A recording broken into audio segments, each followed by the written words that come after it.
Right. Welcome, everyone. Thanks for having me here today. My name is Doug Bertram. I'm with MetaViewer Information Systems. I'm going to be walking you guys through how we help companies automate their accounts payable and with that tight integration to their Microsoft Dynamics BC system. I'll kind of go through a little bit of PowerPoint, and I'm going to hop over to a virtual machine and actually try to show you some live product. And at the end, I'll kind of wrap up with kind of some contact information that you can follow up with us after the day today, and then we'll kind of work on we can kind of work with you to kind of really give you a more in-depth look at what the solution does and how it can really answer some of your specific needs. So with that, let's get started, and we'll kind of make this full screen here. So we've been doing document management for 45 years, and really today we're going to focus on how we use that technology for AP. It can be used and leveraged across your enterprise, but as it really relates to AP, it starts by capturing the documents as soon as they come into your organization.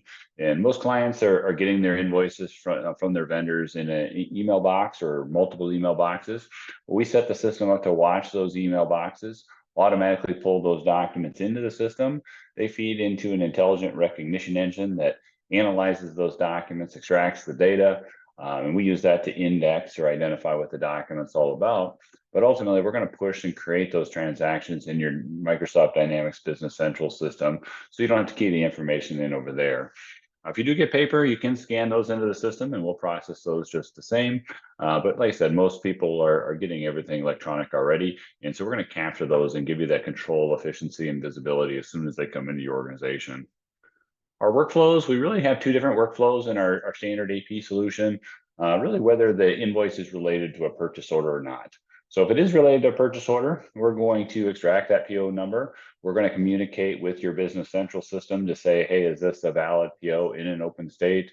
Is there anything to match to? And we run probably about a dozen different checks and balances. If everything is a perfect match, we'll push it right over to Dynamics and nobody has to touch it in MetaViewer.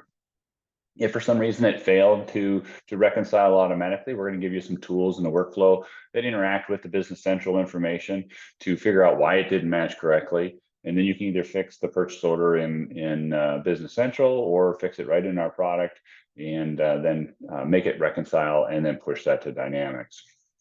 Invoices that aren't related to a purchase order, really there's no placeholder in Business Central that you were expecting this invoice to come in. So the way we try to automate those is we can communicate with the vendor records within Business Central. If you've set up default coding for that vendor, we can automatically code the invoice for that. Or if you don't have that set up, we can look at our own system.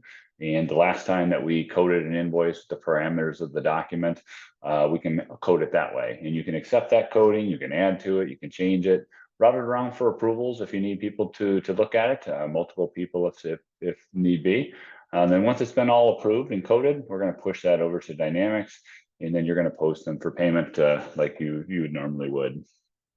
Our system is all browser based, so it's mostly for Business Central clients. We're hosting the solution for them, so they just log into the browser. They do everything they need right in that browser window. That browser is mobile friendly, so if I was on the road and I wanted to approve an invoice real quick, I could do that right from my phone, and it basically lays everything out a little bit nicer for my tiny little screen as opposed to when I'm on the office here and I have my multiple monitors. I can spread things out across those monitors. All the integration with Business Central is all real time. We get the information directly from Business Central as we need it, as we're doing our processing. And that's really nice for you because you kind of manage all your data, your GLs, your dimensions, your vendors, your purchase orders. Everything you do within Business Central is all there. And if you add anything or change any of that, it's available to us in real time. So we're always making sure we're working with the latest information from Business Central. So with that, let's escape out of here. Let's hop over to my virtual machine. And so I've got my browser here. I've got Business Central up as well. So really, like a lot of other software applications, we're very roles driven. So when you log into the system, you know what your role is in the organization, and that's what controls what you have the rights to see and do here. So as you look here, this user's got several different roles. Most users only have a couple things, but in this case, I try to minimize how much time I have to spend logging in and logging out. So the invoices are coming in. We're watching an email box. They feed up to that intelligent recognition service to automatically extract the data. And then they're going to feed into this preparation queue here where I've got 17 invoices. once we hand them off to Business Central, or through the automated processing or through some user interaction, they're going to be routed to this queue down here that says waiting for payment. And then we're just going to periodically talk to Business Central. And once we get the payment information, we're going to apply that to the document with all the other data we extracted, how it was coded, and all that information. And then you can use things like this find payables in process to complete to search for documents in the system if need be. You can search by the GL that it was coded to, the items that were on it, the header data, the information, the payment information, all that type of stuff. If I go into this waiting for payment, I pulled some invoices in here to start the presentation. If we go look at this Fabricam supplier invoice, for example, over here on the right is kind of an audit trail area where we're logging things that we do with the document, as well as when users interact, we're going to automatically stamp things in here as well. So when this invoice came in, these are those checks and balances that we ran it through. We communicated, we extracted the purchase order number. We figured out that it is a valid PO in an open state with Fabricam supplier in my company. We did find some receipts. It looks like receipt 107020. We found a couple different receipts. We matched those to the invoice. Everything was a perfect match. So we were able to push that right over to Business Central. And now we're just waiting for some of this payment information to come back, and we'll populate that information and then complete this document. If for some reason a purchase order related invoice did not process automatically, that's where it comes into the preparation queue. And like I said, you can go in and edit the PO and then rerun the automation. And if everything is a perfect match at that time, it will run it through there. I'm going to grab, let's grab this datum receivers invoice here, I think. Let's grab this one. Yeah, so when this invoice came in, it basically failed to match automatically. That's essentially what that little message over there on the right is saying. You can see we extracted the purchase order number. It is a valid PO for datum receivers in my Kronos company. And so if I wanted to try and figure this, what was wrong with this, I can hit the code and reconcile button. It will communicate to Business Central and extract and pull back what's available to match to. So you can see we've got several receipts of this M17 wiring harnesses, and I'm off by just a little under $2,000 here. Well, now I can look at the invoice and intelligently look at that and decide, is there maybe a price discrepancy? Are we maybe not getting invoiced for everything? And then I can adjust the quantities or the unit prices as need be. In this case, we're being billed for 171 wiring harnesses, but we've received more than that. So it didn't know which lot that I wanted to apply this to. In this case, if I simply erase the last line, I'm left with 171. I tie out, and now I can say reconciled and push that over to Business Central. For an invoice that's not related to a purchase order, let's take a peek at what something like that would look like. If I go back to that preparation queue, and let's just pick a datum receivers invoice here. All right, so you can see on the document itself, all these fields that are highlighted, that's what that intelligent recognition service looked at and extracted that information correctly. You can see a little icon on a lot of the major fields that we're extracting the information from. I look at this, I know that it came from data or from Kronos. It's from datum receivers. It is a non-PO invoice because there wasn't a PO on this invoice. This time when I hit the code and reconcile, here's where it's going to communicate to my Business Central system. And if I've got default account code set up, it would have filled that in here. In this case, it did not. So I haven't either processed a datum receivers invoice before, or I did not have the defaults populated on the vendor card.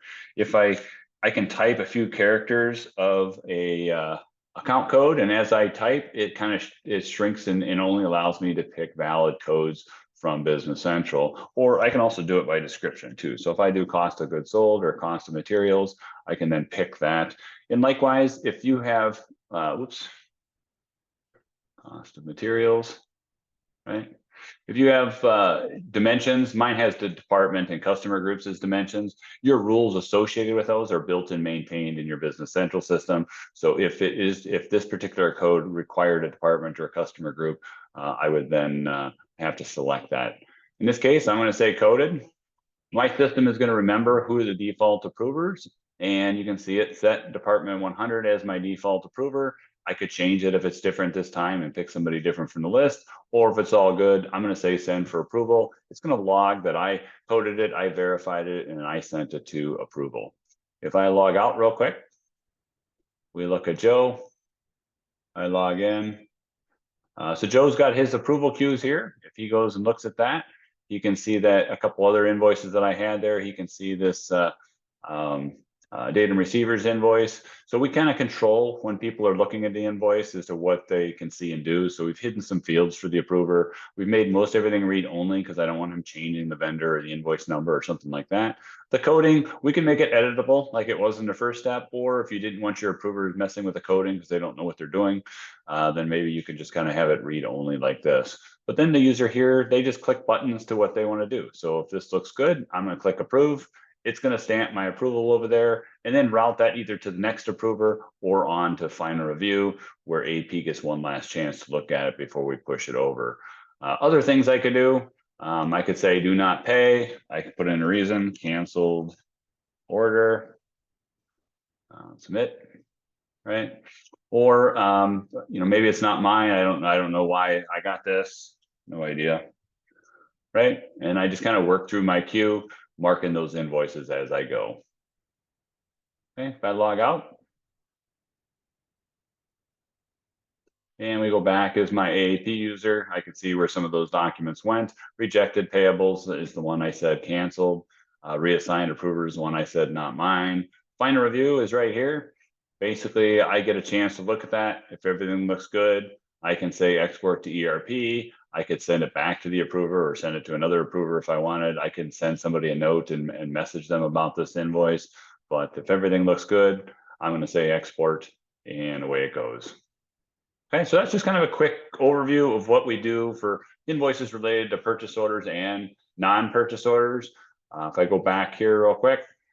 So basically, I appreciate everybody's time today. Thanks for having me. Thanks for spending a little bit of your day with me.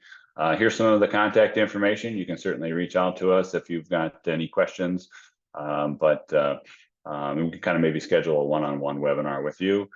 So with that, I will hand it back over to the moderator. Thanks.